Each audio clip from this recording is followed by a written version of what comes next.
It sounds simple, creating like new flavors and new Mm. products. Mm-hmm. And my fear lies that I don't want to lose focus on where I started, right? Mm-hmm. So I started with just this original yellow cheese dip. It's amazing. It's bold with spices and flavors, and it's got tomatoes and chilies. It's all blended in together. It's so smooth you can just eat it right Mm-hmm. out and dip anything in it. So I'm like, got a good product. Why not run with that? So I was told somewhere along the way you have to have three SKUs to get into big retail. So I created a spicier version, created a white queso blanco. I wanted it to taste like that Mexican restaurant fresh cheese dip, and I did. But constantly comparing your brand to others is a problem. Because I'm like, man, I look at some of these hot this sauces, and it's like they've got 20 different flavors. Mm-hmm. Well, how many different flavors can you incorporate with cheese dip?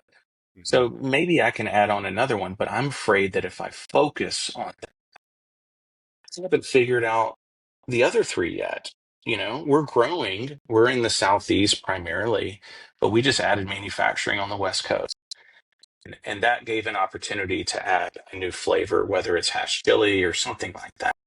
Yeah.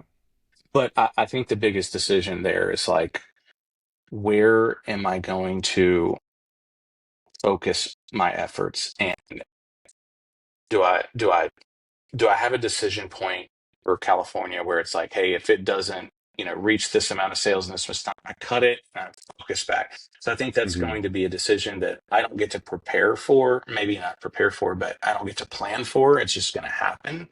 And maybe it's successful, and then that means we need to create a hatch chili version here in Memphis.